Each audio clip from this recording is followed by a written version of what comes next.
Welcome back, brothers and sisters. I'm Braden. This is Langley Outdoors Academy, and thank you for stopping by. All right, guys, what we're going to talk about this morning is something that caught my interest tremendously from The Hill. Now, you guys know, if you've watched this channel for more than 10 minutes, The Hill makes routine appearances on the gun control front. A lot of their articles come out against our gun rights, which is why this one caught my attention so deeply. This is actually alluding, in this opinion piece, to mental health being the problem and getting the people the support they need versus blaming the object of the gun. Now, that's not the entire premise of the article, but something inside this article, which is basically introducing the new suicide prevention short line, this is incredibly important. And to me, this speaks to everything that you guys are doing on a day-to-day basis to further our Second Amendment and pass it along to the next generation.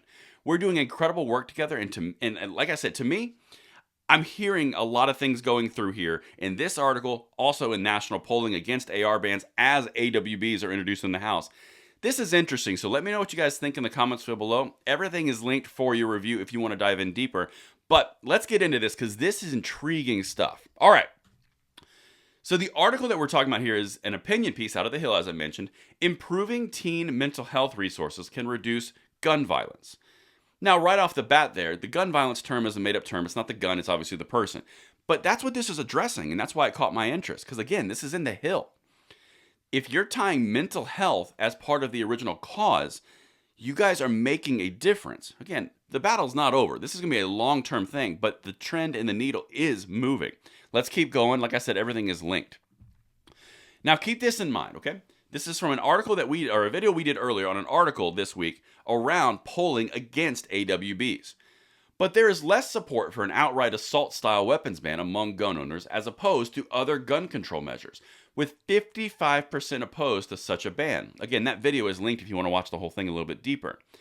So if you're seeing a polling across the board for gun control falling, which we've seen precipitously over the last almost decade, what's going on there? Because people are obviously not buying the Democrat gun control line that it's guns, it's something else. And then this article and things like this start to come out around mental health. There is a correlation here. I think this is pretty deep. All right, so let's get back to the Hill article. An important but often less discussed aspect of addressing our nation's gun violence epidemic is youth suicide undertaken with firearms. Now again, going back to previous videos that we've done, 2/3 of the, let's just say death, 2/3 of death caused by firearms or by people with firearms in the United States is suicide. It's not saying it in this article, but a very large demographic portion of that suicide number annually is white middle-aged men. So it's very intriguing because it also correlates with a very large portion of this audience. Now, as I mentioned in this article, this is a whole thing and a pitch towards an easier way to get suicide prevention help. And as my own personal thing on here, if you need help in any way, whether it's you or someone else that you know, providing that support not only helps you, helps them. It doesn't make you a weaker person, weaker man or woman to say that you need help. In fact, in my opinion, it makes you a stronger individual to say that you need help when you truly need it. That's just my own personal opinion because today's problems are nothing compared to tomorrow's promise. And that's what I've got for you. But let's get back to this because I think this is interesting. And the number is 988 if you guys are curious.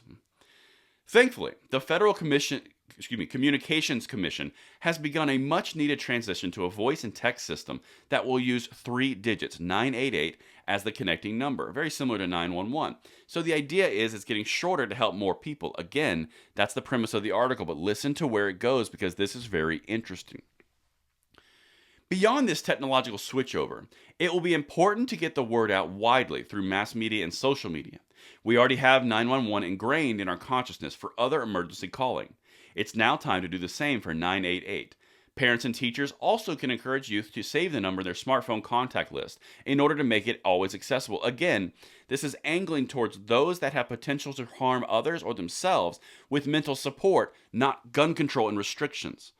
This is going to a deeper thing. Okay, and here's the part that blew me away right here at the very end, because this part dives right into what we always talk about. Since the profile of some recent mass killing perpetrators has included reports of their prior suicide attempts, an increased focus on optimizing the National Suicide Prevention Line also may prevent such devastating acts. If someone with a gun is able to get real-time counseling to avert a suicide and alleviate follow-up thoughts of killing multiple people, it also may help reduce mass killing gun violence. The article right there just said it is not the gun. Get the people the help that they need, the mental support that they need. You are making a difference. Because 2 years ago, 3 years ago, 5 years ago, I don't even know if this article would have included that portion. But because of previous examples of being brave and having conversations around, no, we're not taking our rights. Let's get the people that need help. This is what you're accomplishing. And that's what I've got for you guys.